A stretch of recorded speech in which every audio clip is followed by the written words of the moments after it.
Bueno, pues bienvenidas, bienvenidos a una nueva conversación rumbo verde. Hoy la vamos a dedicar a la renta básica universal con este título y el subtítulo ni más ni menos.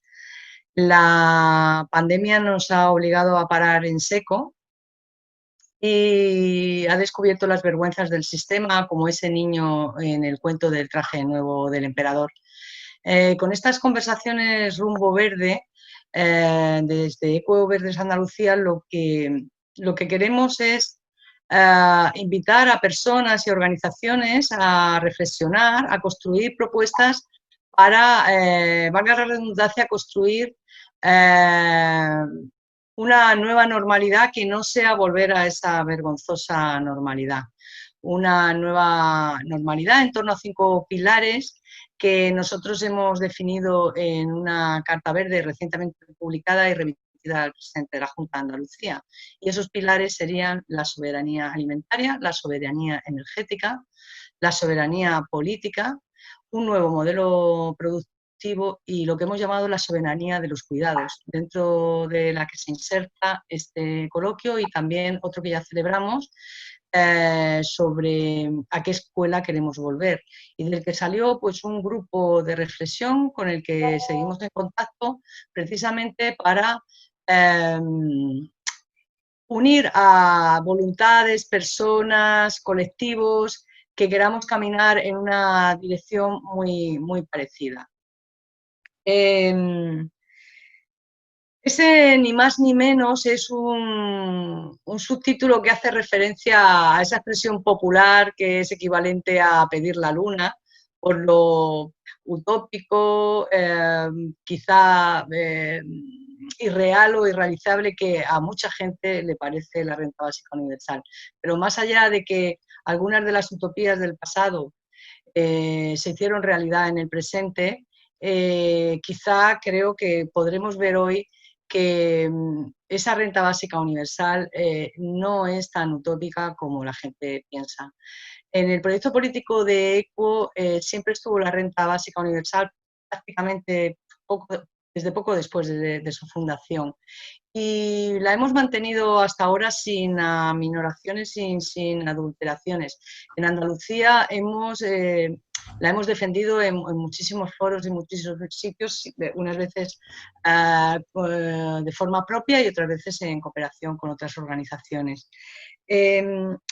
La renta básica universal no solo se ha defendido como un sistema de protección social para garantizar un sustento vital a todas las personas o a la ciudadanía, sino de forma importante como un motor de cambio de la economía hacia un modelo ecológico y socialmente más justo, y sobre todo como auténtica garantía de la libertad de las personas y de una redistribución equitativa de los recursos.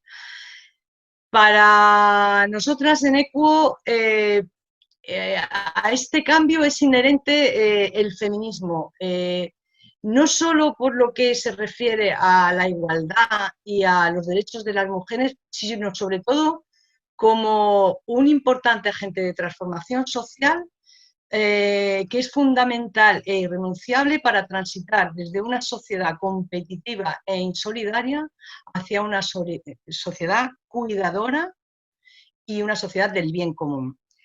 Eh, pero bueno, se abren una serie de preguntas. ¿Es posible implantar y sostener una renta básica universal en España, en Andalucía? Las objeciones que se plantea mucha gente ¿son hechos fundamentados, hechos demostrados o son prejuicios infundados? ¿Qué nos dicen las muchas experiencias pilotos que se han desarrollado en diferentes lugares del mundo? Con mayor o menor éxito y con mayor o menor autenticidad también, eso también hay que verlo. ¿Podemos lograr en Andalucía un amplio consenso, un amplio acuerdo para elaborar un plan de implantación de renta básica universal en Andalucía y reivindicar su puesta en marcha? Pues para responder a esas preguntas desde diferentes puntos de vista, tenemos aquí a 4 ponentes, a 4 personas, que iré presentando conforme vayan a intervenir, pero antes algunas pequeñas cuestiones de orden. Cuando terminen estas 4 intervenciones podéis pedir la palabra con un icono que tiene un dibujito de mano situado al lado de vuestro nombre si desplegáis la lista de participantes que está abajo. Hay un icono que pone participantes, si desplegamos, ahí hay una mano para pedir la mano y yo estaré pendiente de ello y iré dando las palabras y posteriormente daremos un turno otra vez a los ponentes para que intervengan en el sentido de esas participaciones. Después daremos paso a un resumen, porque no da tiempo para más, de lo que se haya planteado en el chat, de lo más interesante que se haya planteado en el chat, y si tenemos tiempo pues podremos comentarlo un poco más. Y finalmente el compañero Mateo pues hará hará esa figura que ahora bueno, nos parece interesante, que es un relator que haga unas conclusiones, un resumen de las propuestas y de las ideas que hemos desarrollado aquí. Tenemos el problema de que el primer ponente previsto era Juan Torres, pero tiene problemas técnicos, creo que todavía sigue sin incorporarse, ¿no, Abraham? Juan Torres no está, ¿no?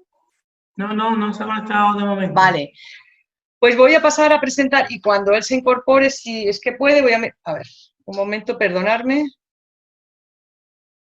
Bueno, sigue en ello, dice que no, que con el móvil no se puede conectar, que va a intentarlo de solucionar el problema técnico. Con lo cual paso a presentar a Pura Sánchez, que es profesora de Lengua y Literatura, la jubilada escritora que conocemos sobre todo por sus libros sobre memoria histórica y muy especialmente en el ámbito de la represión de las mujeres, el más conocido de ellos, Individuas de dudosa moral, pero tiene varios y el último pues se ha publicado no hace mucho, La luz de la inocencia. Pero Pura tiene muchas vidas y entre ellas está el ser una activa sindicalista de Ustea y sobre todo una feminista radical, como a ella le gusta definirse con orgullo. Y yo, bueno, le digo a Pura que a mí también me gusta el término radical, siempre me ha gustado y lo veo muy positivo porque hace referencia a lo que va a la raíz de las cosas. Y es precisamente desde esa perspectiva feminista que a raíz de su actividad sindicalista, pero desde la perspectiva feminista, que ella ha reflexionado y ha escrito sobre la renta básica universal.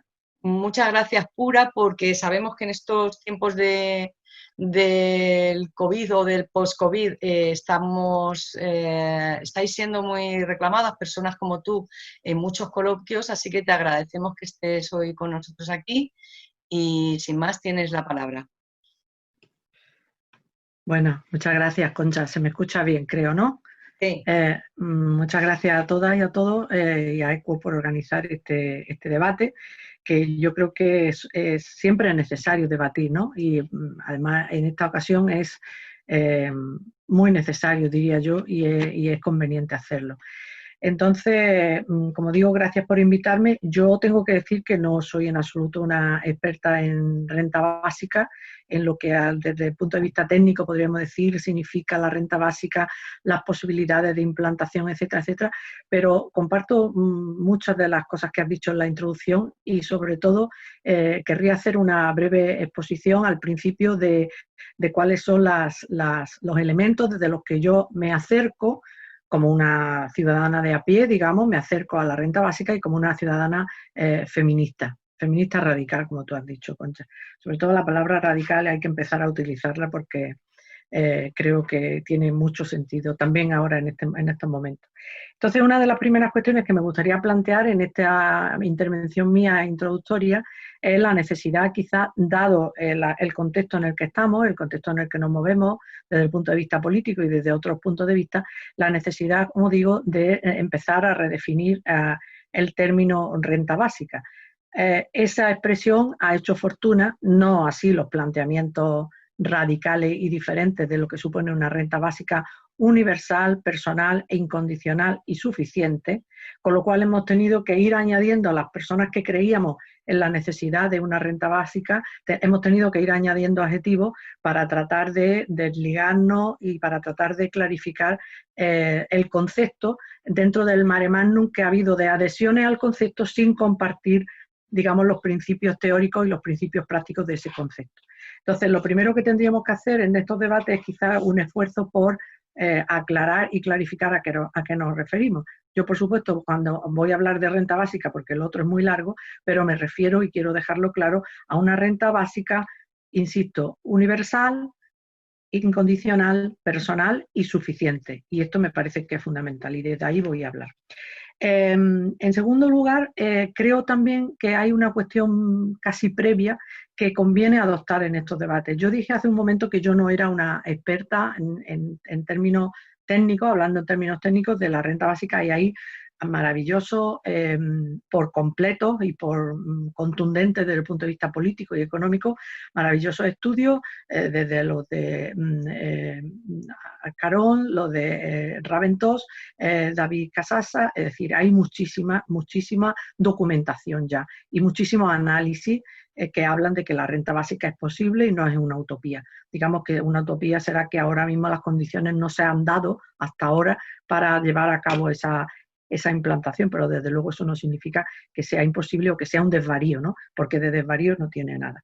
Entonces, creo que lo que hay que, de alguna manera, y yo pediría el esfuerzo esta tarde también para hacerlo, lo que de alguna manera hay que empezar a hacer ya es plantearse la renta básica en unos términos que yo llamo encarnados. Es decir, cuando hablemos de la renta básica de verdad y no de cualquier otro subsidio, de lo que tenemos que hablar es de ponernos en la piel, ponernos en el pellejo de mucha gente que está en una situación en la que verdaderamente la renta básica para esas personas significaría un cambio cualitativo verdaderamente importante. Y para eso yo creo que es fundamental hacer planteamientos encarnados. Yo ya no quiero hablar de teorías, ni de teoría económica ni de teoría política. Yo prefiero hablar de mujeres y hombres de carne y hueso y de qué significaría en sus vidas la implantación de una renta básica, y quiero hablar de voluntad política, de si hay o no hay voluntad política y qué es lo que impide que la voluntad política haga que esto avance. Y entrando ya un poquito más en la cuestión, diría que yo he venido defendiendo desde hace bastante tiempo la necesidad de que el feminismo se sienta interpelado, los feminismos se sientan interpelados por esta cuestión. Y en concreto me voy a referir al feminismo andaluz, porque hay muchas mujeres y muchos hombres que nos sentimos feministas y que nos sentimos soberanistas y andalucistas. Y estamos trabajando por un feminismo, por crear un feminismo andaluz. Entonces mi pregunta era también, por una parte, por qué el feminismo andaluz de momento no se ha sentido interpelado por esta cuestión, y por otra parte, la necesidad, yo la veo, la necesidad de sentirse interpelado. En parte y casi de entrada por lo que tú decías al principio, Concha, porque el feminismo es un espacio de impugnación. El feminismo es un instrumento de transformación. Y entonces, en ese sentido, renta básica y feminismo tienen que ir de la mano, en la medida en que aspiramos las personas que estamos en esos movimientos y estamos en trabajando con esos instrumentos, aspiramos a transformar. Por tanto, tenemos ahí en última instancia, digamos, un objetivo común. Pero además hay otra razón muy de peso. La razón muy de peso es que cuando hablamos de pobreza, cuando hablamos de exclusión y cuando hablamos de discriminación, todos esos rasgos negativos de nuestra sociedad que están teniendo además cada vez más peso, la pobreza, la exclusión y la discriminación la protagonizan las mujeres. Tiene rostro de mujer. Eso es absolutamente innegable. Claro, yo soy comprensiva desde el punto de vista del feminismo, soy comprensiva con algunas de las argumentaciones por las que se mira, digamos, con cierto recelo la implantación de una renta básica. La que a mí me parece que es más digna de tenerse en cuenta, no porque las demás no lo sean, sino porque, bueno, ya irán saliendo quizá a lo largo del debate, es aquella que habla de que la implantación de una renta básica podría hacer que las mujeres volviéramos a nuestras casas y a los domésticos. Vale, para volver a nuestras casas y a los domésticos hacen falta no dejar de aplicar una renta básica, sino, por ejemplo, empezar a poner sobre la mesa la cuestión de la división del trabajo y la cuestión de la familia, tal como está organizada por el capitalismo y por el patriarcado. Entonces, si estas cuestiones se revisaran, una renta básica, en definitiva, sería un instrumento al servicio de las mujeres, en este caso, no solamente para abandonar la pobreza, sino para acabar de construirse como sujetos soberanos, que esta es una de las cuestiones fundamentales.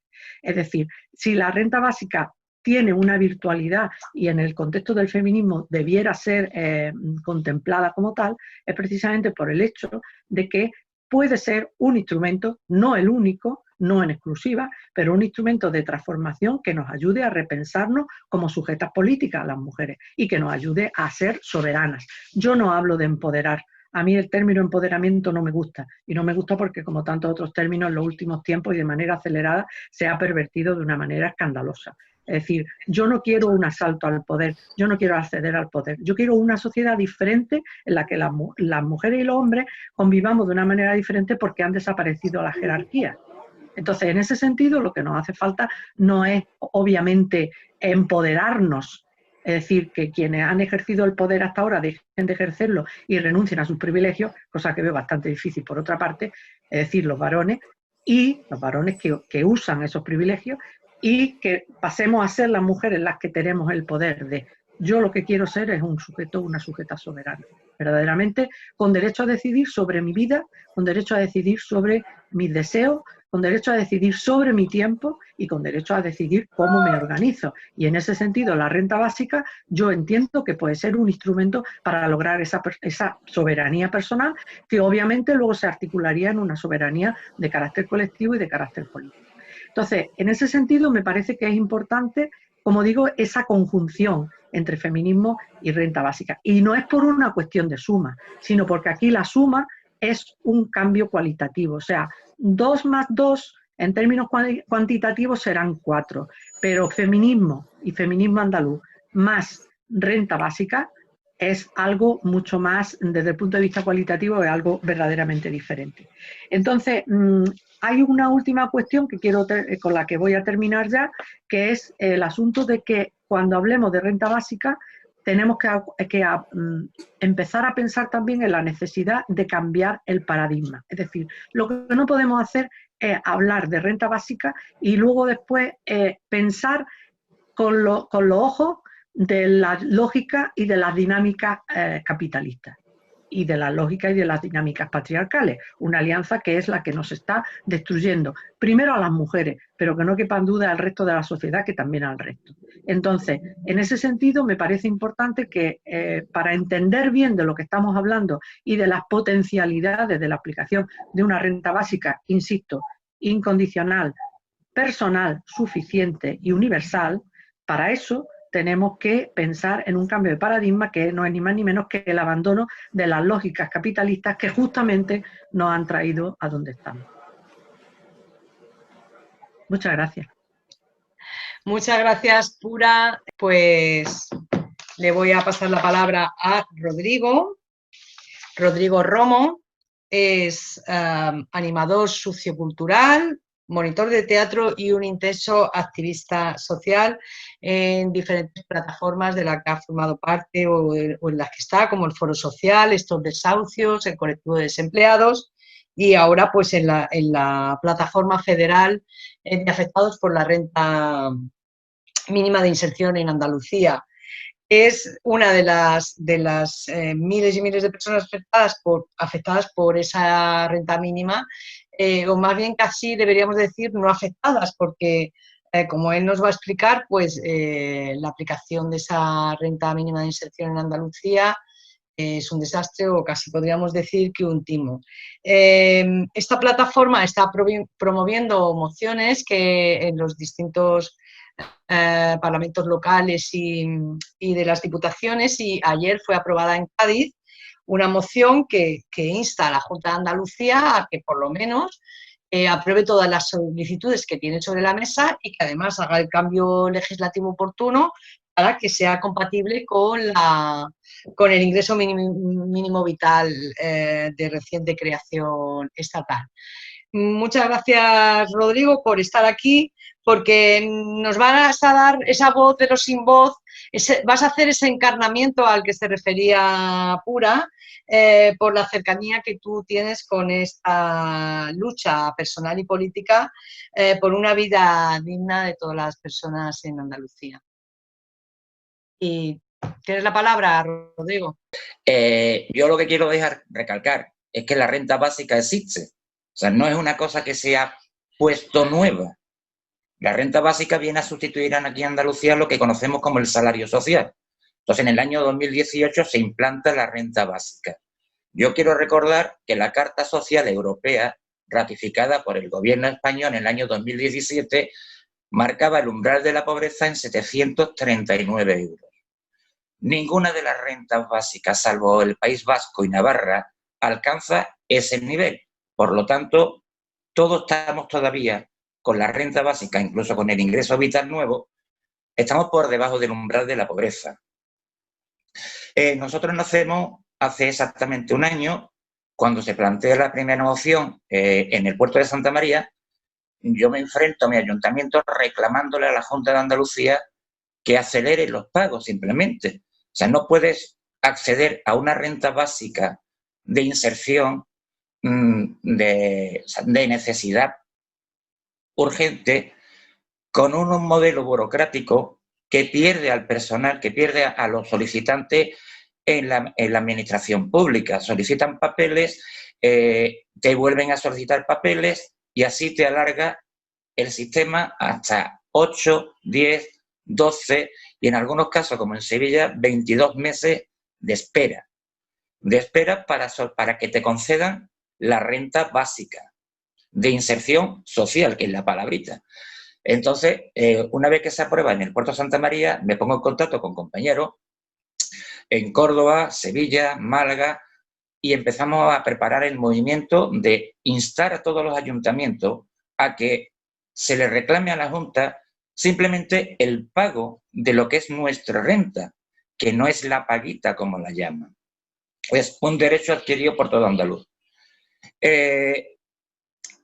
Muchos ayuntamientos, y además de los que se llaman progresistas, se nos lo ha paralizado, se nos ha tumbado las mociones, no lo entendemos. Podemos entender de que el gobierno de derecha sí paralice nuestras reclamaciones, pero hay en algunos sitios, en algunos ayuntamientos, que los movimientos progresistas, partidos de izquierda, hayan frenado nuestra voz, me parece fuera de lugar. Nosotros lo único que estamos reclamando hasta ahora es que se agilicen los pagos. Una familia que solicita la renta mínima es porque ya no tiene una forma de vida, ya no puede recurrir a nada. Y si encima la administración, que está obligada por ley a concederte la renta, te hace esperar 22 meses para cobrar, es una locura, no llegamos a ningún lado. Por otro lado, decir que la renta mínima nace en Andalucía con errores de falta, no está bien confeccionada, pero el problema está que al cambio de gobierno, la famosa herencia heredada, como la suelen llamar los políticos, en vez de agilizarlo, lo que hace es empeorar mucho más la situación. En el estado de pandemia, como que hemos estado pasando, en la cuarentena, la Junta de Andalucía ha tenido la poca vergüenza, no ha tenido la dignidad de ayudar a las familias andaluzas. Han utilizado el dinero del gobierno para adelantar tu dinero, o sea, tu renta fraccionada en cómodos plazos. La renta mínima este año cuenta con un presupuesto de 142 millones. El gobierno central le ha dado a la Junta de Andalucía 50 millones para destinarlo a subsanar y ayudar a la familia. La Junta ha utilizado el dinero del gobierno para solucionar, en cierto modo, lo que ya dentro de lo que es la normativa vigente de la renta mínima, pagar los atrasos y pagar, entre comillas, unos estados de emergencia que la misma renta mínima de inserción andaluza recoge. Hemos estado hablando con políticos, con parlamentarios. Nosotros pedimos ya el cese de la señora consejera delegada Rocío Ruiz por la nefasta actuación que está haciendo con las familias andaluzas, y estamos advirtiendo que al levantarse el estado de emergencia, más de 40.000 familias andaluzas corren riesgo de desahucio van a correr riesgo de corte de suministro si esto no se remedia. Por otro lado, también queremos decir que el tema de tanto la Junta de Andalucía como el ingreso mínimo vital está fomentando el tener hijos sin control. Se está premiando los embarazos, se está premiando a las señoras que tienen hijos. Hay señoras separadas, como ha dicho la compañera, que viven solas. Y esa clase de señoras tienen pocas ayudas por parte de la administración. En cambio, se le está subvencionando tener hijos. Cuanto más hijos tiene, más va a cobrar. Y ese es el plan VIVE que está preparando la Junta de Andalucía. Hay chicas jóvenes con 2, 3 niños. No es el caso de que tendría que ser gestionada. También estamos denunciando que detrás de esta renta mínima, y está igual que el ingreso vital, debería estar supervisado por una integración laboral. No queremos tener la paguita, como la llaman. Queremos reinsertarnos en la vida laboral. Yo soy uno de los afectados de la renta mínima y yo he ido al programa de reinserción laboral, lo hablo por mi caso, de la Junta de Andalucía, Andalucía Orienta, y durante 6 meses me han enseñado a confeccionar un currículum vitae y a buscar trabajo por internet. Si eso es la integración laboral, malamente vamos. Por lo demás, yo desde aquí solicito a todos los políticos que nos estén viendo, de todos los municipios de Andalucía, que eleven su queja, porque hay un pequeño problema, un pequeño muy grande problema. Es que todos los afectados de la renta mínima que no pueden cobrar van a solicitar ayuda a los servicios sociales. Ese dinero que estaba preparado durante un año con los presupuestos, hay un agujero, se hace un agujero en los ayuntamientos que la Junta de Andalucía tiene la obligación de integrarlo a la vez de pagarlo a los solicitantes. Ese dinero se está perdiendo. En este momento, la renta mínima de Andalucía tiene un presupuesto con las ayudas del gobierno de 201,5 millones de euros. Nosotros preguntamos dónde está ese dinero. Muchas gracias. Muchas gracias, Rodrigo, que no solo ha sido justo con el tiempo, es que te ha sobrado. Muy bien, seguramente luego habrá ocasión cuando haya palabras para poder completar otros aspectos. Intentaremos despejar todas las dudas. Eso es, vamos a ver si podemos. Voy a pasar entonces a presentar a Félix Talego, que es profesor de Antropología Política, integrante de Andalucía por la Renta Básica Universal, de la que es miembro activo desde hace bastantes años y también uno de sus pensadores y comunicadores más activos, desde diferentes enfoques, pero sobre todo del que él es más experto, como que sería el antropológico y el filosófico, pero también desde la ecología política, en la que encuadró su pensamiento y acción hace muchos años, y sobre la que también ha escrito y publicado bastante. Muchas gracias a Félix por estar aquí. Siempre es un placer tener a un compañero de viaje de la ecología política, que además, bueno, fue una de las personas que trabajó y ayudó y estuvo muy activo en el despegue de ECUO. Y bueno, a mí me gustaría decirle a Félix que la ecología política es mucho más grande que unas siglas y esto es lo que queremos desde ECUO, construir ese espacio verde andaluz más allá de ECUO. Y sin más, pues te dejo la palabra, Félix. Bueno, buenas tardes. Gracias, Concha, por la presentación y gracias a ECUO por invitarme a este debate de un tema que efectivamente hablábamos hace unos días, Concha y yo, para ya informarme de este debate, y yo le recordé que yo llegué a la plataforma, a la que se llamaba entonces la Plataforma por la Renta Básica Universal, yo llegué desde EQUO, cuando yo estaba implicado a tope, efectivamente, con EQUO. Desde ahí, pues decidimos que yo y alguna otra persona, concretamente Valle Casado, estuvo también mucho tiempo asistiendo a las reuniones de la plataforma. Y de un modo más general, yo llegué a la renta básica universal, efectivamente, desde mi posición de ecologista o desde mi acercamiento a la filosofía de la ecología política. Yo mi intervención voy a centrarla en cuestiones que, aunque suene un poco mal, pero es que todo es filosofía.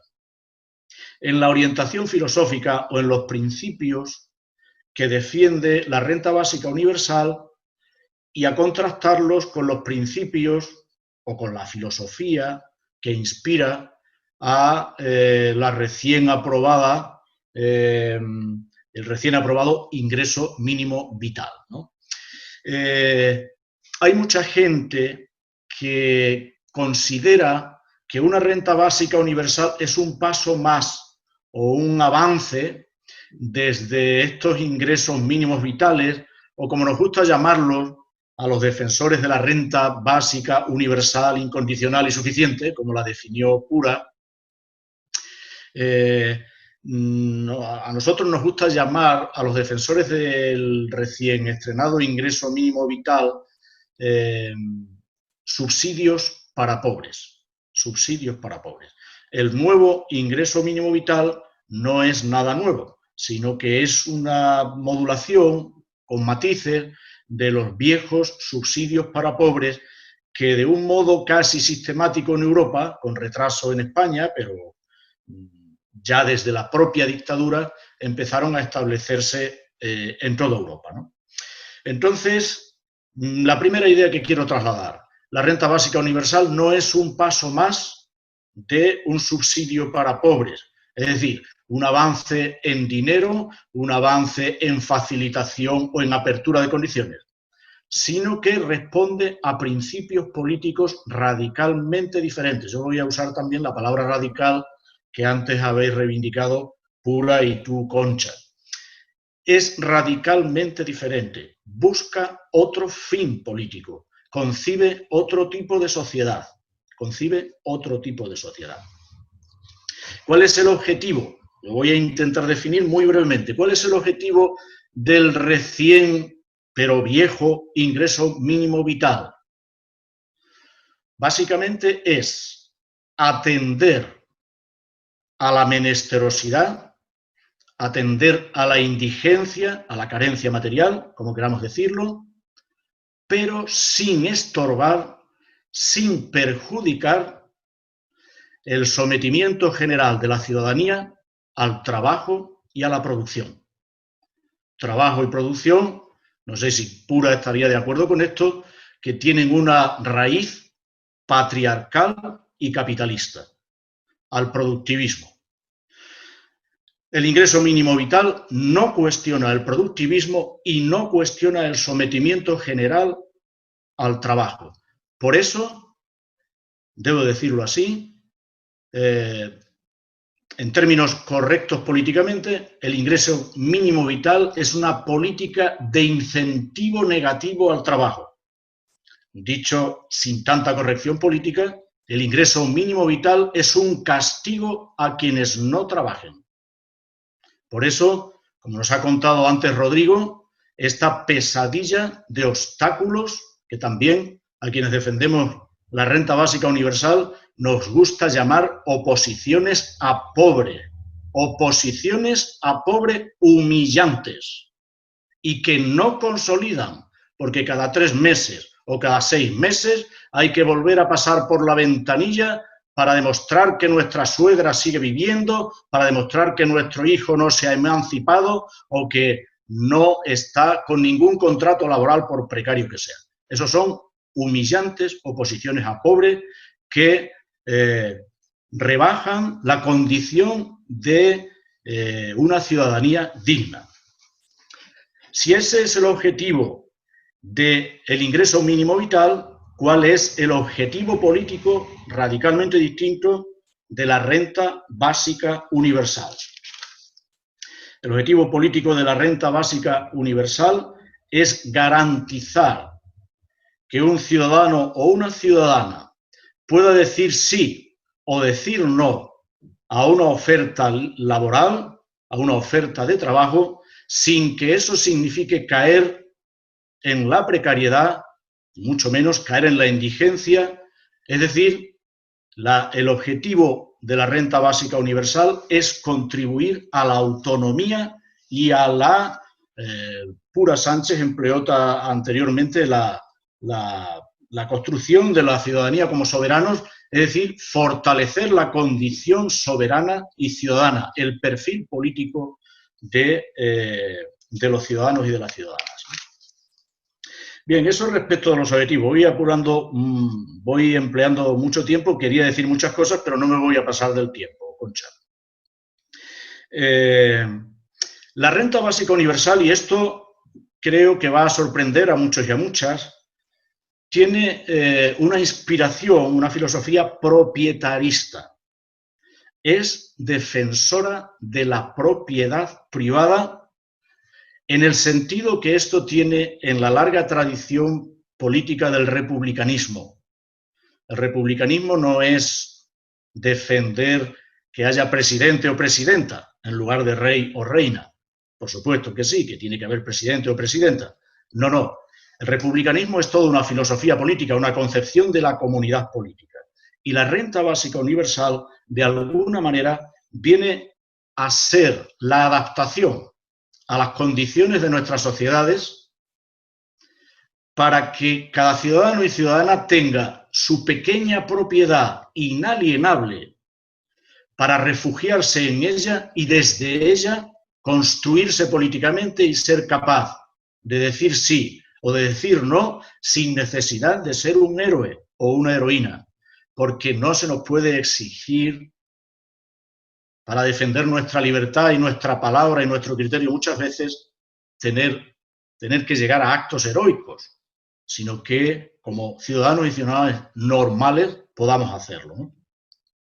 Entonces, al ser un derecho inalienable y un derecho incondicional, con independencia de cualquier circunstancia, asociado al documento nacional de identidad, como yo suelo decir, fortalece desde la propiedad, porque desde ahí a nadie se le puede cuestionar la posición que quiera o no quiera mantener dentro de la comunidad política.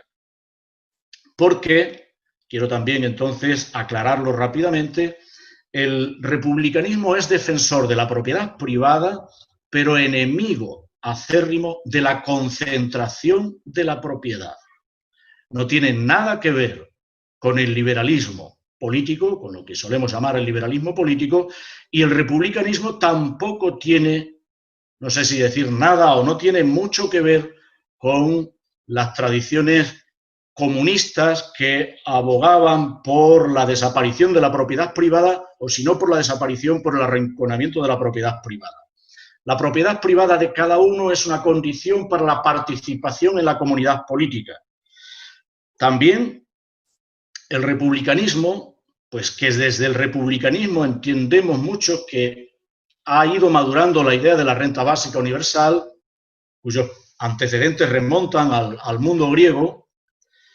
Desde el republicanismo, la riqueza no es, en lo fundamental, dominio sobre, no es acumulación de bienes o abundancia de bienes materiales. Riqueza es dominio sobre otras personas. Y esta es, digamos, el objetivo negativo, es decir, aquella situación que el republicanismo intenta evitar desde todos los flancos posibles. Por lo tanto, desde esta filosofía, pobreza no es sobre todo carencia de bienes, sino situación de dependencia y de subordinación a otras personas, a otros integrantes de la comunidad. supeditación a otros integrantes de la comunidad. Quiero ir terminando ya afirmando que esta medida de la renta básica universal, que procede del republicanismo, el republicanismo mismo es una filosofía que es actual, aunque es milenaria, pero es actual. Y bien entendida, muchos y muchas pensamos que casa perfectamente, que puede articularse perfectamente con el feminismo y con el ecologismo. El feminismo, o el ecofeminismo, si queréis decirlo así, debe abrazar la filosofía política del republicanismo, porque el republicanismo no es productivista, no es por tanto crecentista, y con otras medidas que lo acompañan, y por supuesto con las defensas de todos los bienes primarios, pero con la renta básica universal hace posible esa transición para abandonar de manera no traumática el productivismo, para dejar de lado o reducir o eliminar muchos trabajos que de una manera cada vez más clara están siendo perniciosos y están siendo alienantes y degradantes para la gente, y pasar a aquellas actividades que verdaderamente faciliten el cuidado de la vida y una sociedad más justa. Me he pasado un poco de tiempo, pero me he aprovechado de que mis contertulios lo han abreviado. Gracias. Nada, que muchas gracias, que a mí personalmente me ha encantado mucho ese enfoque. Yo creo que para algunas personas quizá pueda resultar muy sorprendente, pero es verdad que el pensamiento republicano es algo muy diferente de lo que la gente piensa que es, y convendría que leyéramos más sobre él, pero bueno, tú nos has ilustrado, nos has dado un pildorazo maravilloso. Muchas gracias. Gracias. Ahora mismo tiene la mano levantada nada más que Pura, así que Pura, pues nada, tienes la palabra. Bueno, muchas gracias. La verdad es que siento que no esté Juan, pero bueno, son cosas de la técnica. ¿Qué le vamos a hacer? Porque además Juan es economista, esta era la cuestión. Pero bueno, aquí estamos hablando de economía sin ser economistas. Creo que hablar desde una lógica diferente no requiere exactamente ser profesional del asunto, ¿no? Bueno, yo quería comentar un poco, profundizar en alguna cosa, referirme también a algo que ha dicho Félix. Y, a ver, yo quería hablar un poco del ingreso mínimo vital. A mí me parece que estamos en una situación en la que, bueno, estoy de acuerdo con lo que se ha dicho, de que es un subsidio, etcétera, pero está poniendo de manifiesto la aplicación de este ingreso, aunque esté todavía en proceso de petición y todas estas cuestiones, a algunos aspectos ya que me parece que son tremendos. Yo he podido mirar estos días en las redes sociales y he empezado a ver ya, digamos que una cierta lucha, unos ciertos enfrentamientos entre personas que son posibles perceptoras del ingreso mínimo vital. A mí esto me parece tremendo, como un síntoma de aumento de la fractura social. Es decir, el hecho de que las personas posibles perceptoras digan, ¿por qué yo no lo puedo recibir cuando estoy en esta situación y tú sí? No sé cuánto. Esto tiene que ver con la lógica esa endemoniada que ha puesto en funcionamiento los 47 folios de lo que consta las páginas del BOE, de las que consta el decreto, ¿no? Eso por una parte. Por otra parte, otra de las cuestiones que se está poniendo de manifiesto es cómo las mujeres quedan excluidas en una gran mayoría, justo aquellas mujeres que son más vulnerables. Y me estoy refiriendo en concreto a dos colectivos, que son el colectivo de trabajadoras domésticas y el colectivo de trabajadoras sexuales. A mí esto me parece inaceptable, sencillamente. O sea, ¿por qué? Pues porque en última instancia este llamado ingreso mínimo vital, que estaría muy bien adoptar el nombre que ha propuesto, que dice Félix, este llamado ingreso mínimo vital lo que está creando es una especie de escalafón dentro de la pobreza. No está pensado para acabar con la pobreza, sino para clasificar a los pobres. Es decir, que de partida se diga que 1 de cada 5 pobres quedan fuera. O sea, que una norma que aspira a mejorar la vida de la gente habla ya de que hay gente que lo necesitaría pero va a quedar fuera. ¿Esto qué es? Y esto nos da idea también de otra cuestión que me parece importante decir, y es que evidentemente no se trata de acabar con la pobreza, creo que lo han dicho mis compañeros, sino de articular un tipo de pobreza que tenga desactivado, digamos, la espoleta de la reacción social y la espoleta que pueda ayudar a perturbar la paz social, la llamada paz social. Entonces, bueno, se dan una serie de paguitas, efectivamente, y con esas paguitas lo que se hace es intentar asegurarse que la gente, si aparecen estos brotes de reivindicativos, estos brotes de malestar, la gente habrá que decirle, pero bueno, ¿de qué te quejas si te están dando lo que será lo que han podido, será hasta donde hemos llegado, etc.? Luego hay otra cuestión sobre este ingreso mínimo vital en la que también me gustaría incidir. Es decir, este tipo de ingreso, este tipo de subsidio, nunca nos van a hacer avanzar en el camino de la renta básica universal, incondicional y suficiente. Nunca. Esto es un argumento que yo últimamente estoy escuchando mucho y que a mí me parece absolutamente falaz. Es decir, si se dice esto es un paso hacia la renta básica universal. No, señor. Este es un paso en la misma dirección en la que han avanzado o han ido andando otros subsidios que no solamente no acaba con la subalternidad, con la sumisión y con la atadura al régimen político, al poder por la vía del subsidio, sino que la profundiza. Y además lo perverso es que se vende con un discurso que es inaceptable, porque es un discurso mentiroso y un discurso falaz, que es, como he dicho, para tratar de contentarnos a quienes decimos que eso no es así y que por ahí no se iba, que estos son pasos. Esos no son pasos en esa dirección. Y por último, aunque no voy a desarrollar esta idea, sí que me gustaría hablar, y hay que hablar para ese cambio de paradigma, de la noción de trabajo y de la noción de empleo. Estamos muy coartados desde el punto de vista mental, desde el punto de vista discursivo y desde el punto de vista reflexivo, estamos muy coartados por la idea antigua y falsa también de que el trabajo dignifica y el trabajo remunerado. Y por tanto, todos estos subsidios que se articulan no acaban de despegarse de esa idea de que lo que tenemos que hacer es que somos trabajadores fundamentalmente y en función de que somos trabajadores se nos da o no se nos da una renta. Esta es la cuestión. Mientras tanto, volvemos a otro empleo, etc. Esto supongo que lo vamos a desarrollar más y tampoco quiero añadir más cuestiones, pero vamos, si no volveré al tema después. Muchas gracias, Pura. Sí, seguro que volveremos. A mí me interesa eso también mucho y creo que es muy importante desde la perspectiva ecofeminista. Ahora tiene la palabra Joaquín de Almería y a continuación Paco Vaquero. Intentar ceñiros más o menos a como mucho un par de minutos, ¿de acuerdo? Concha, perdona. Joaquín. Concha, perdona. A través del chat Esteban ha pedido la palabra también. ¿Vale? Vale, pues lo anoto, va detrás de Paco Vaquero, ¿vale? Primero Joaquín de Almería. Vale, gracias. Buenas tardes.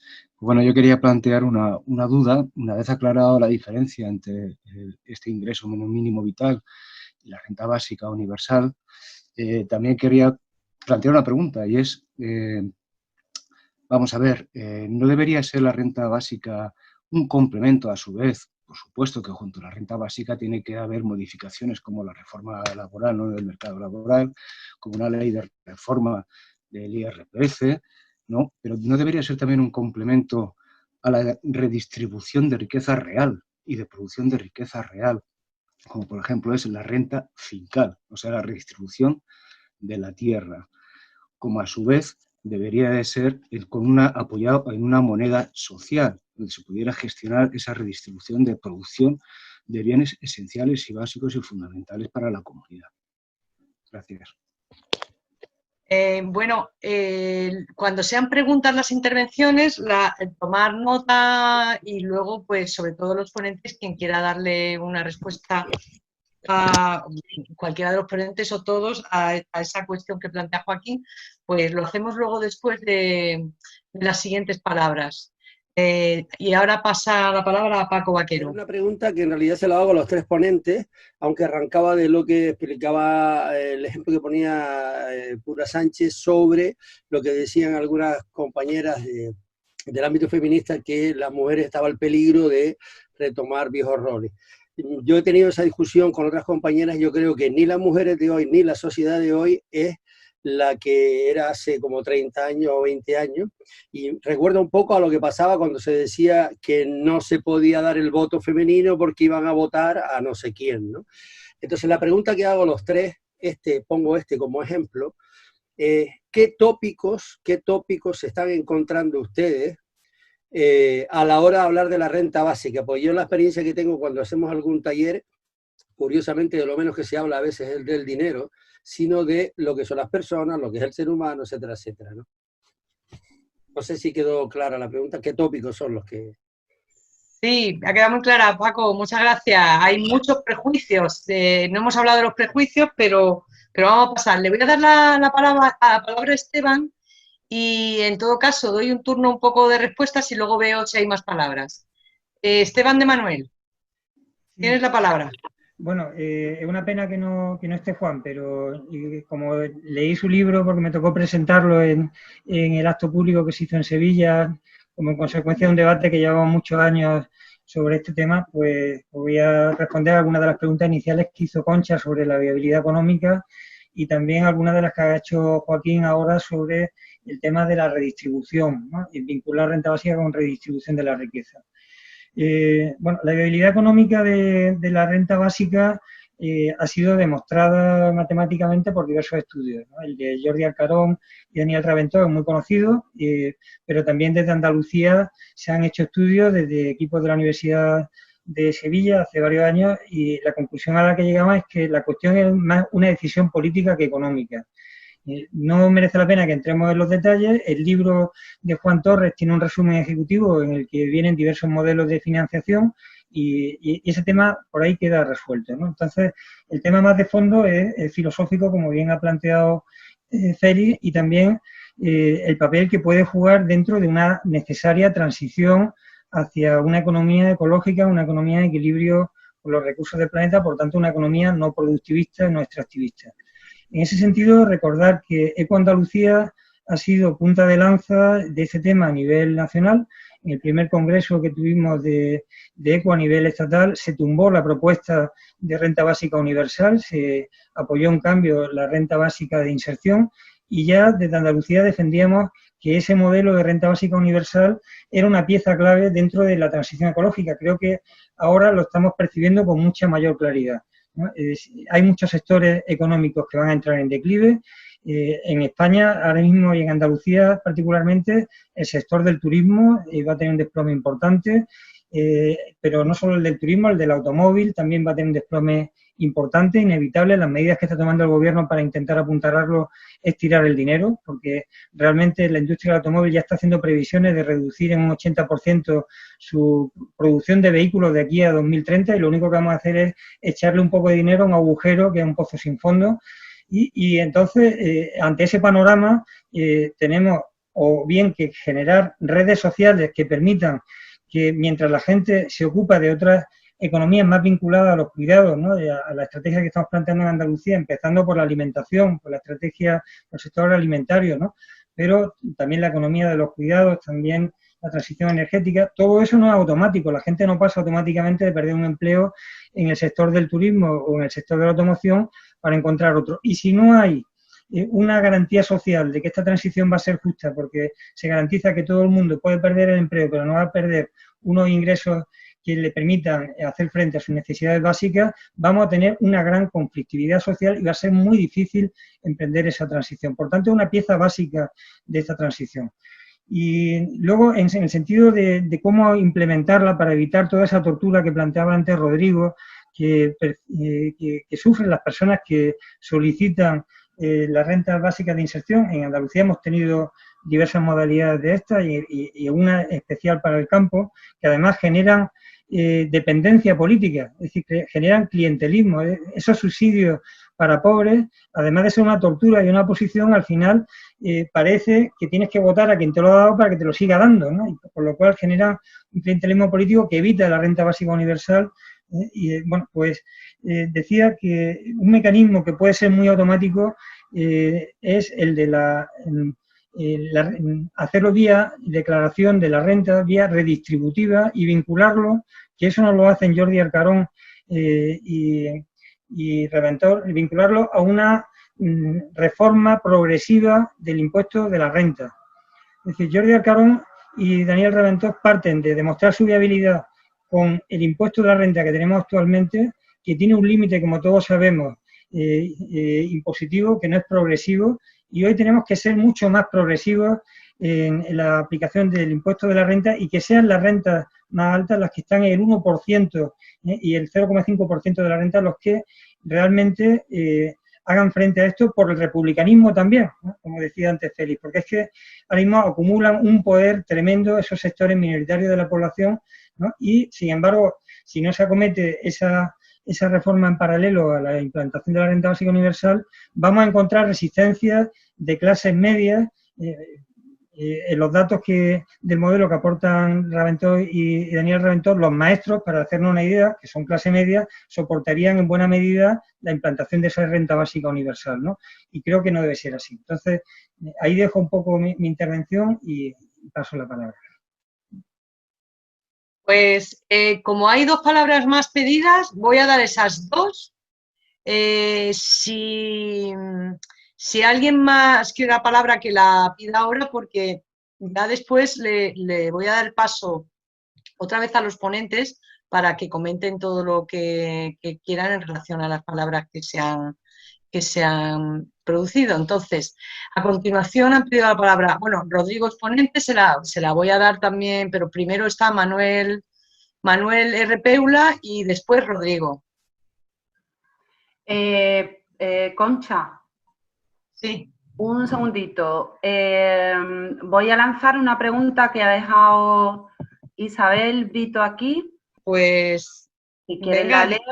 Sí. Sí, léela y ahora pasa a Manuel y la palabra a Rodrigo. Vale, por si las quieren adjuntar la respuesta a los ponentes. Vale. La pregunta de Isabel es ¿cómo afrontar la fractura social que ha mencionado Pura y que ya se está produciendo incluso entre gente que está en situaciones de vulnerabilidad? ¿Vale? Vale. Pues tomamos nota y Manuel. Sí, hola, buenas tardes. Hola. Bueno, yo soy de Granada y, bueno, después de escuchar todas las intervenciones, yo lo que me gustaría es sobre todo ver un poquito a lo mejor la respuesta que se le podría dar a la administración.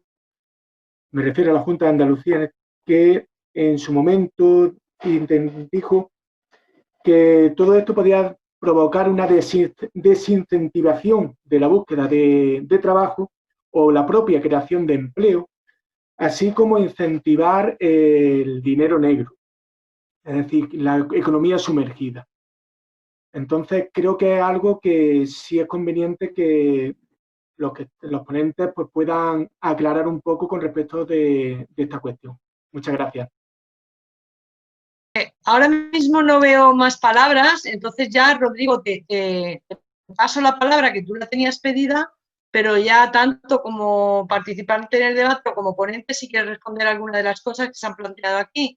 Y después ya pasaría a Félix y a Pura. ¿De acuerdo, Rodrigo? Yo quería responderle al compañero de de Canarias, que ha preguntado si no hemos tropezado con algún tópico de las mujeres. En nuestro caso sí, y no solamente en una, sino en varias compañeras que han ido a solicitar lo que es la renta básica, la renta mínima de inserción, han estado hablando con su trabajadora social y la respuesta, porque son señoras, compañeras, señoritas, señoras, solteras, que han estado cuidando a su madre y al no tener carga familiar, la respuesta que le ha dado la trabajadora social es que se abra de pierna y tenga un hijo. Así se le puede ayudar. Eso lo tenemos denunciado. Con respecto a Isabel, que dice lo de la ruptura social, cada vez más esa fracción, esa ruptura, yo recuerdo que en el año 2008, cuando llegó la gran crisis, aparecimos los nuevos pobres. Somos gente normal y corriente que teníamos nuestro trabajo, teníamos nuestra vida laboral y nuestra vida social normal, hasta que llegó la crisis y nos quedamos todos una gran mayoría de los españoles y andaluces nos quedamos desempleados. Pero las ayudas existentes siempre son destinadas, las ayudas sociales siempre han ido destinadas a un sector de la población, sin menospreciarlo, pero no sabían cómo meternos a nosotros en ese tipo de ayudas. Nosotros lo llamamos los nuevos pobres. Y todas las ayudas han ido siempre destinadas a un sector en concreto. Son guetos, barrios marginales, donde se incentiva la ayuda a lo que es la famosa pobreza infantil, que la cual nosotros no estamos de acuerdo, porque los niños no nacen pobres, lo hacen pobres sus padres, que son pobres. Un niño no nace pobre. Entonces la ruptura social cada día se va haciendo mayor, porque ningún servicio social a nivel Andalucía y español se ha visto enfrentado ni a la crisis de 2008 ni a la crisis que tenemos ahora mismo. Es normal que no sepan cómo trabajar o cómo ayudar al nuevo sector. Perdón, que me acaba de memorizar. Muy bien. Estaba leyendo un chat que me ha salido. Entonces, la ruptura social va a ser cada día mayor con respecto a esto. Y con respecto a lo del compañero de Granada, nosotros estamos reivindicando que haya una reinserción laboral, que la Junta de Andalucía se encargue de que lo que en la normativa de la renta mínima de inserción social pone que estamos sujetos a una reinserción laboral se cumpla. Que no solamente nos enseñen a hacer currículum. Hay una parte dentro de la normativa de la renta mínima de que todo aquel que esté acogido a la renta mínima está acogido al programa de reinserción laboral, pero no se cumple. No queremos coger una paguita, queremos trabajar, queremos tener una vida digna. Pero una vez que cumples 50 años o 45 años, ya no eres útil para la sociedad laboral. Ese es el problema. Gracias. Gracias, Rodrigo. Antes de pasarle la palabra a Félix y a Pura, veo que Manuel, que solo pone Manuel, ha pedido la palabra, y como es la última palabra pedida, quizá, Manuel, intervienes tú primero y ya le paso la palabra a Félix y a Pura para terminar, ¿vale? Respecto al tema de la renta básica universal, consideraría básicamente una serie de elementos que creo que son imprescindibles para poder acceder a algo parecido a esto, ¿no? En el momento que consideramos que esto es importante, ¿no? Yo creo que el reto que se nos plantea es hacer partícipe a la mayoría de la sociedad en ello. Y para ello yo creo que hay una serie de elementos que son imprescindibles, ¿no? Uno de ellos sería tener en cuenta todo ese tipo de argumentación que aparece continuamente en contra de esta idea. Saber contrarrestar esa argumentación con otra poderosa que la supere. Si no, estamos perdidos, no vamos a llegar a ningún sitio buscando este tipo de ayudas, como lo queramos llamar, de evolución social o como lo queramos llamar.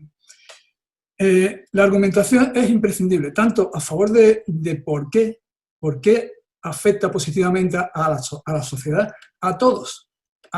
Yo aquí no haría distinción de un lado o de otro, porque necesitamos que para implantar este tipo de ideas, ¿no?, una mayoría de la sociedad esté de acuerdo con ellas. Si nos sectorizamos, siempre estaremos con que hay un tanto por ciento que sí, otro que no, y no llegaremos a la mayoría necesaria. Entonces la argumentación a favor de por qué es beneficioso y en contra de por qué los argumentos que dicen que no lo es, no son reales, ¿no?, es un arma muy poderosa que realmente creo que es esencial que tengamos en cuenta. No nos podemos perder en debates de política superior, histórica y no sé qué. Yo creo que eso en este caso, con este elemento que es tan esencial, que es tan vital, que no corresponde a una idea política en concreto, yo no lo veo así. Yo creo que esto debe ser una idea de la humanidad, de las personas que conforman la sociedad.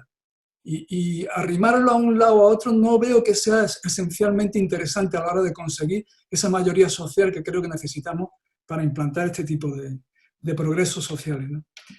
En ello, para completar un poco esto que os digo, ¿no?, yo pienso que este tipo de renta básica no debe ser una renta básica o cualquier otro tipo de ayuda que se considere para sobrevivir. No es la idea, es para vivir. La idea no es sobrevivir, es vivir, que es distinto, ¿no? Si no entramos en todo esto de la ayudita, las paguitas y todo este tipo de rollo que está manejando ciertos sectores políticos, incluso sociales, ¿no? Y bueno, yo haría ahí, para terminar ya, haría ahí un inciso en que, por ejemplo, en este caso estamos hablando particularmente de la renta básica universal.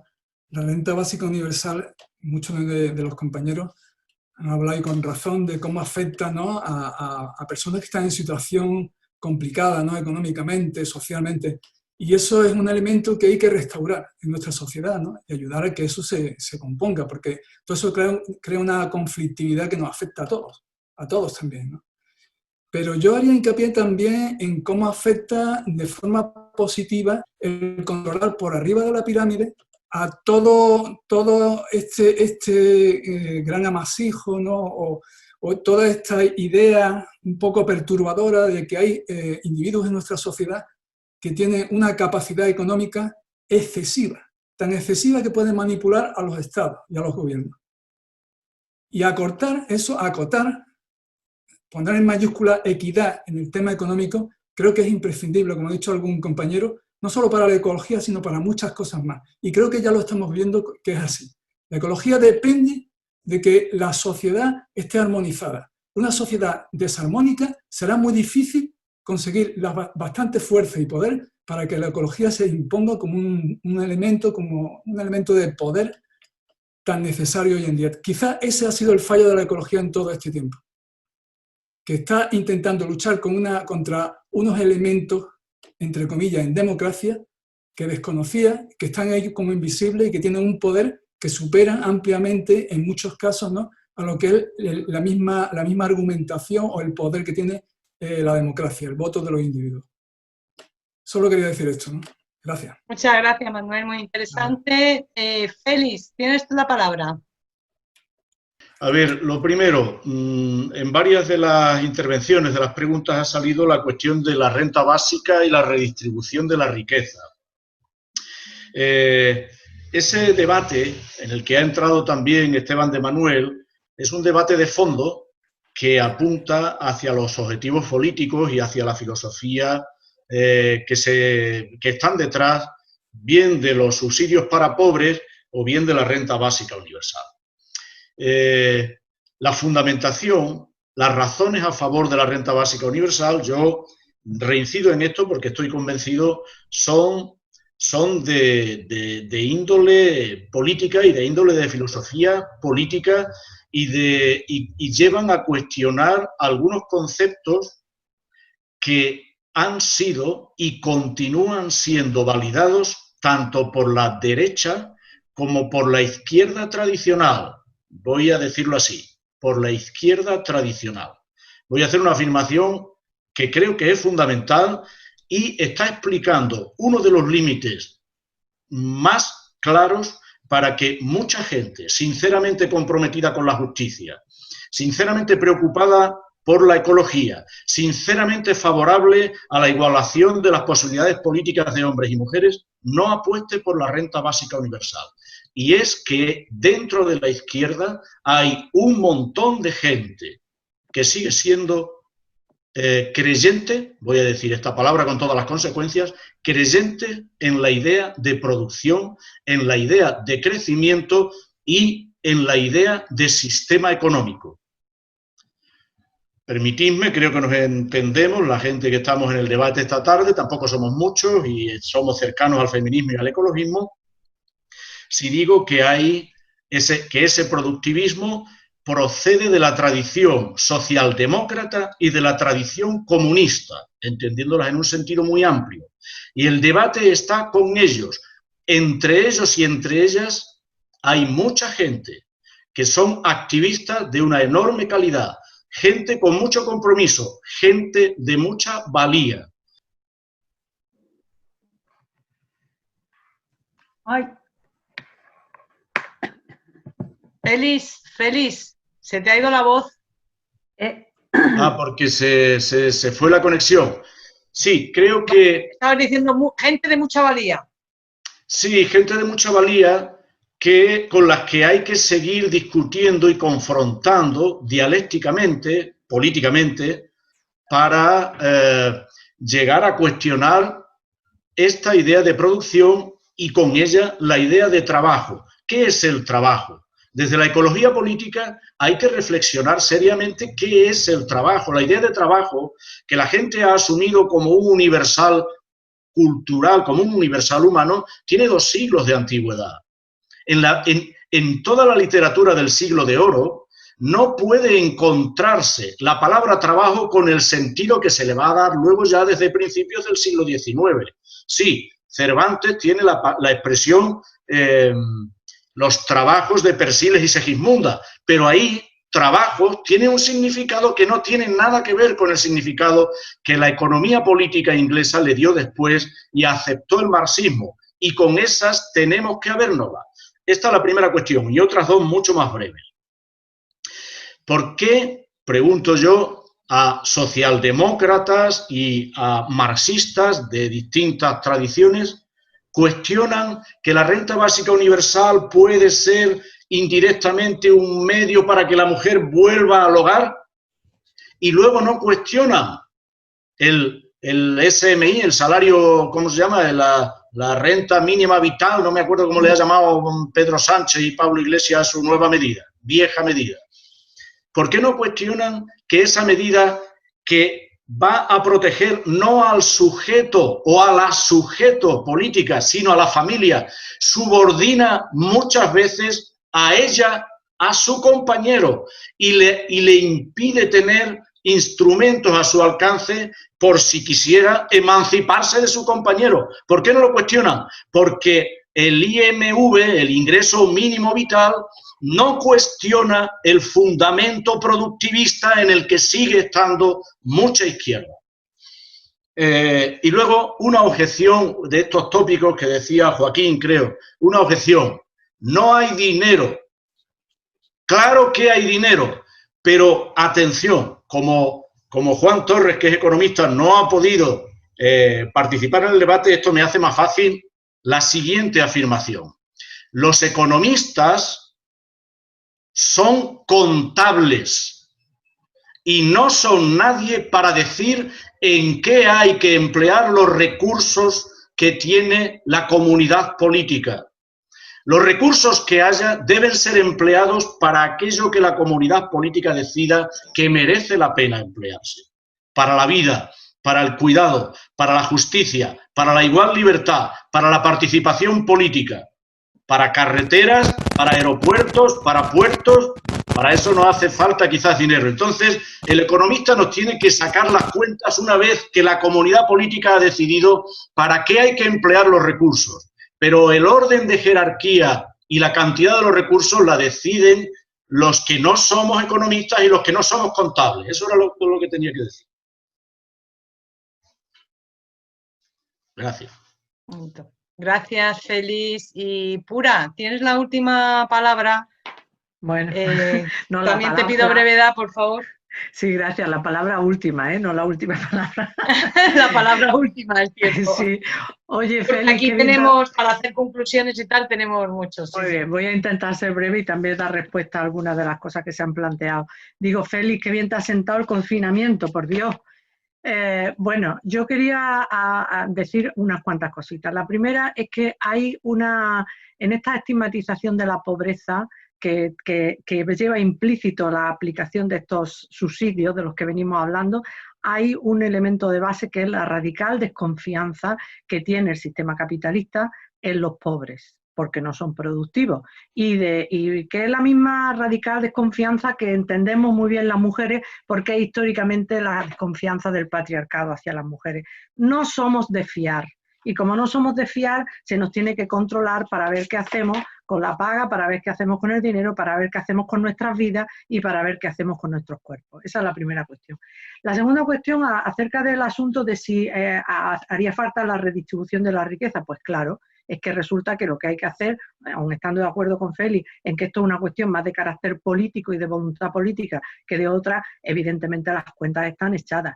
Pero lo que da la impresión es de que todas estas cuestiones es como si tuviéramos a un enfermo en una cama de un hospital en estado de postración y le decimos, te vamos a dar un oxígeno, el suficiente para que sigas viviendo, pero no el suficiente para que te levantes de la cama y hagas tu vida y seas dueño de tu vida. Esta es la cuestión de todos esos subsidios a los que nos vienen diciendo que son, bueno, revolucionarios y tal.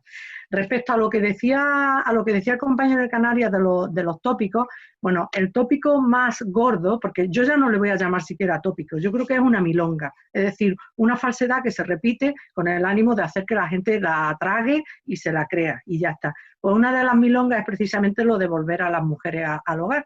Bueno, pues yo tengo que decir una cosa. Resulta que el teletrabajo de la pandemia no ha vuelto a las mujeres al hogar. ¿Y qué pasa? Yo no estoy viendo que nadie se esté rasgando las vestiduras. 1. Y 2, ¿es que las mujeres hemos salido mayoritariamente de lo doméstico y del hogar? Pregunto. Porque es que yo creo que es que no hemos acabado de salir. Lo que hemos hecho ha sido salir a lo público y salir a nuestros empleos llevando el hogar incorporado, en el sentido de nuestro tiempo, nuestros agobios y nuestra dinámica de la extenuación. Por tanto, que no se diga que se nos va a volver al hogar porque resulta que es que no hemos salido todavía del hogar. Porque lo que en el fondo hay que decir a todo esto y a todas estas tan preocupadas por si las mujeres volvemos al hogar, del que, insisto, nunca hemos acabado de salir, lo que hay que decirles es que lo que hay que poner en tela de juicio es la distribución de los cuidados y el orden jerárquico y patriarcal de la familia, que va ligado íntimamente y hace posible la actual división del trabajo.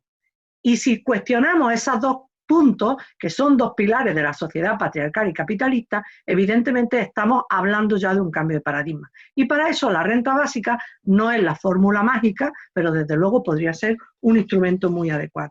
Yo quería decir también que respecto a Andalucía, lo que ocurre es que estamos en una situación de pobreza estructural que no es de ahora, una situación de subalternidad, una situación de dependencia que es absolutamente estructural y que se viene silenciando y se viene ocultando de manera sistemática por nuestros políticos y por determinadas personas del capital, determinadas personas de la jerarquía eclesiástica, etcétera, porque de lo que se trata es de que si de pronto desaparecieran los pobres o fueran desapareciendo, no tendrían uno de los elementos de sumisión y de control de la sociedad.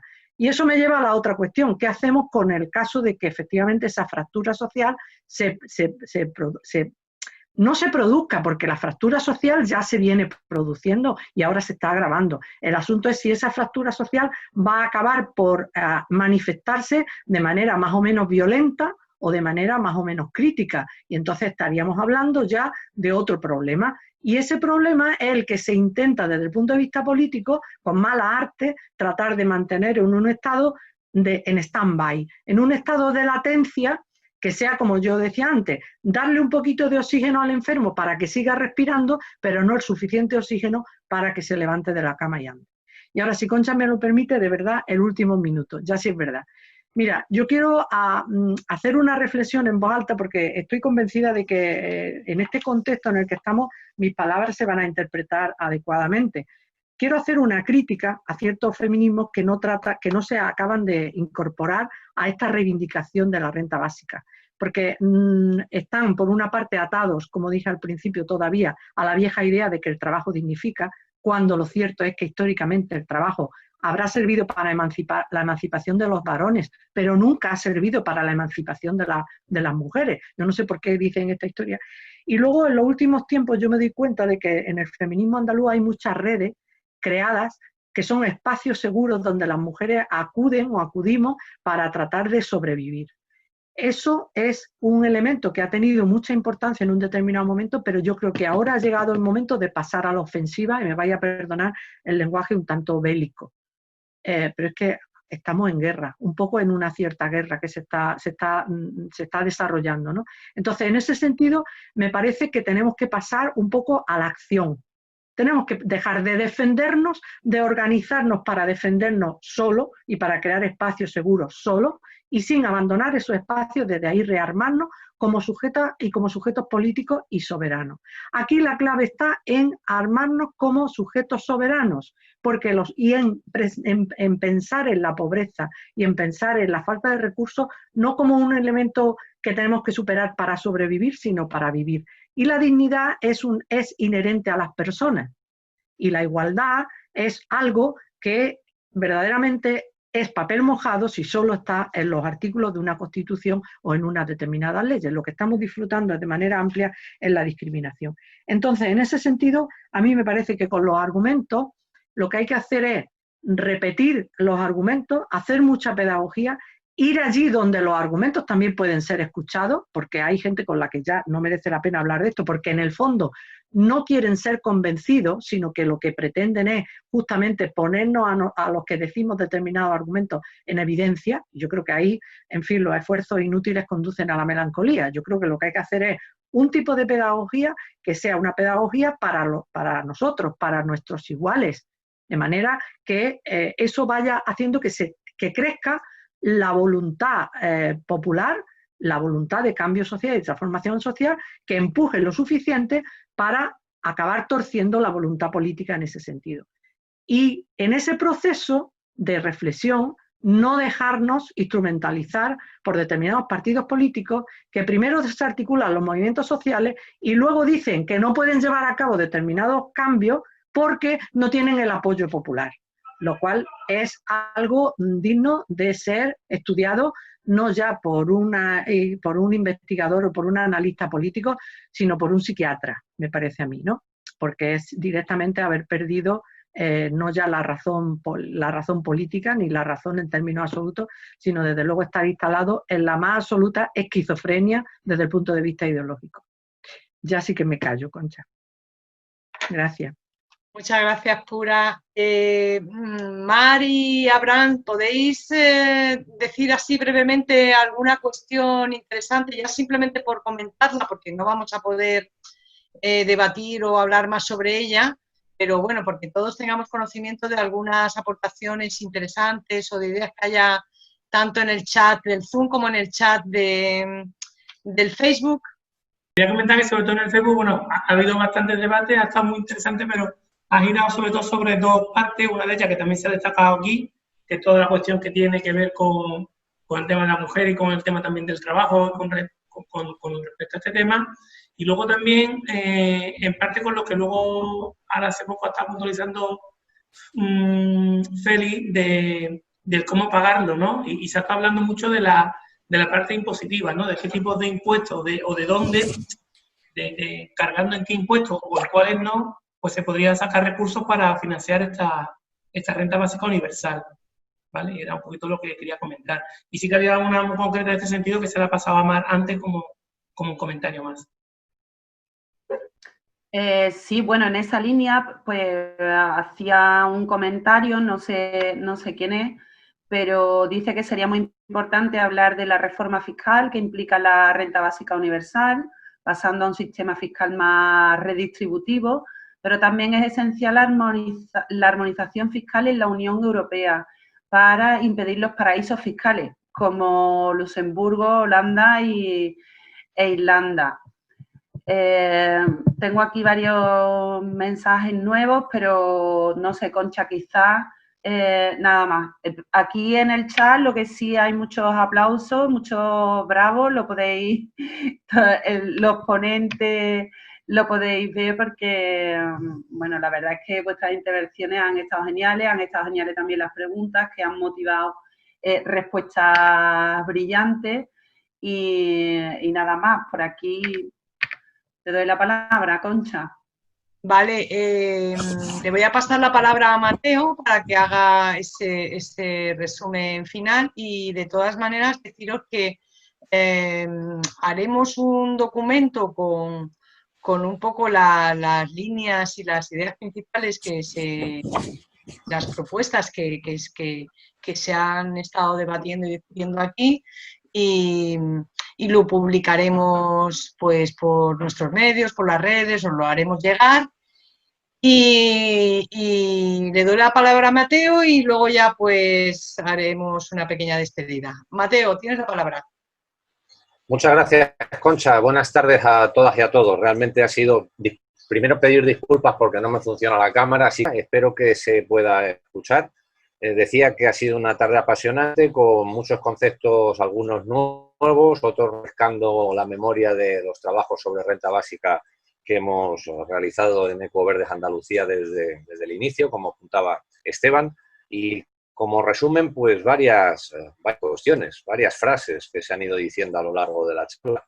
Que la renta básica es una palanca que sirve como transformación hacia una sociedad más feminista, más justa y más ecológica, que es necesario redefinirla y ponerle a lo mejor más adjetivos para que se entienda mejor. Renta básica, que sea universal, que sea incondicional, que sea personal y que sea suficiente, que realmente es una utopía, que solo hace falta voluntad política para llevarla a cabo, que la pobreza, la exclusión y la discriminación está básicamente protagonizada por las mujeres y que, por tanto, la renta básica nace feminista como instrumento para que las mujeres puedan construirse como sujetos soberanos y generar con ello cambios cualitativos, no solo cuantitativos, en la sociedad.